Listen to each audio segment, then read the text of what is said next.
Hi everyone, welcome. My name's Ian Mack. So, what is The Tempest, the Shakespearean play? What's it all about? Stay with me, and over the next 8 minutes or so, I will ensure that you know the basic story, the key characters, what happens in each act, and any other interesting facts. I'll also, of course, include some useful infographics along the way for you to reference. So if you're ready, let's get started. The Tempest is a five-act play by William Shakespeare, widely considered one of his final solo works, composed around 1610-1611, so it is late in his canon of writing. First performed in the court of King James I in 1611, and it reflects the Jacobean interest in exploration, colonialism, the power of the monarchy. It's set in a remote enchanted island. It combines elements of magic, politics, romance, and indeed comedy. And it follows the themes of power and betrayal. The general story then of The Tempest, a violent storm conjured up by the magician Prospero, wrecks a ship carrying his enemies onto a mysterious island. Once Duke of Milan, Prospero was overthrown by his brother Antonio and set adrift with his young daughter Miranda. On the island, Prospero has mastered magic with the help of his spirit servant Ariel, while ruling over the bitter creature Caliban. The shipwreck conjured by Prospero brings Antonio, King Alonso of Naples, and others within his power. As the nobles now wander the island, plots of betrayal, comedy and romance unfold. Miranda falls in love with Ferdinand, Alonso's son. In the end, Prospero chooses forgiveness over revenge.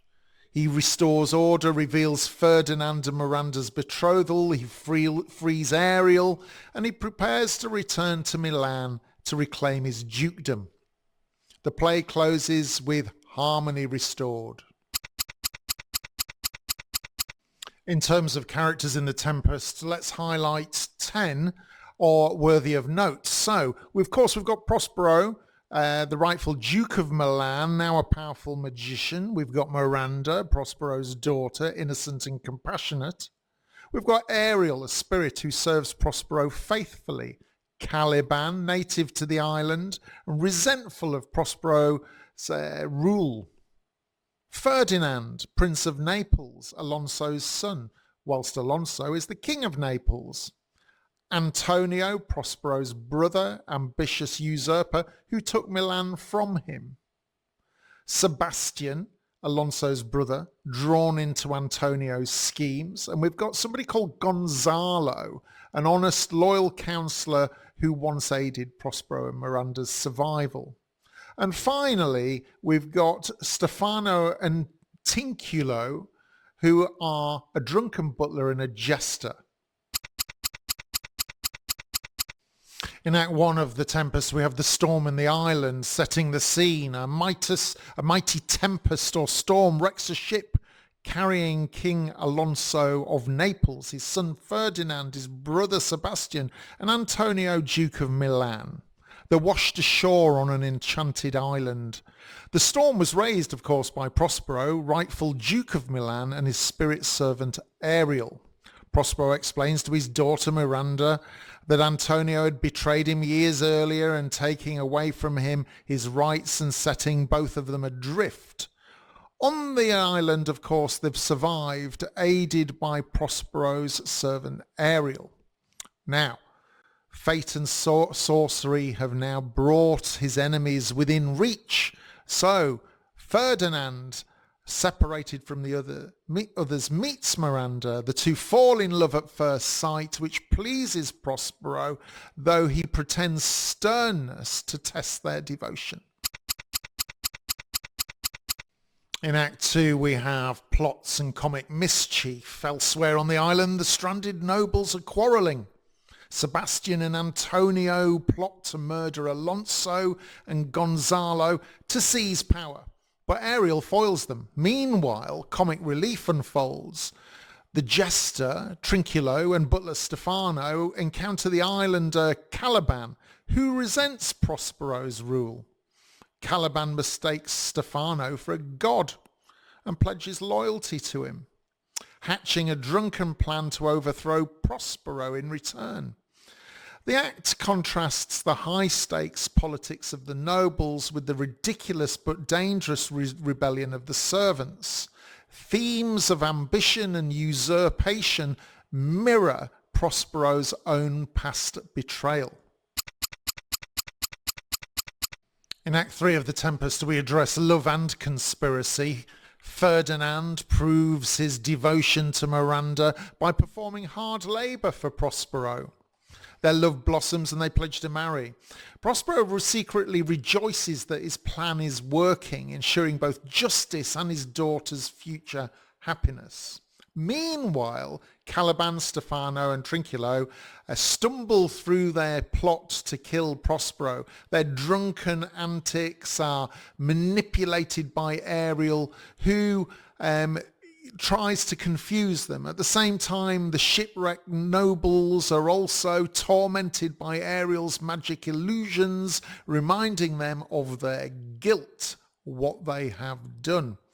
The act builds tension as love strengthens and conspiracies against Prospero grow.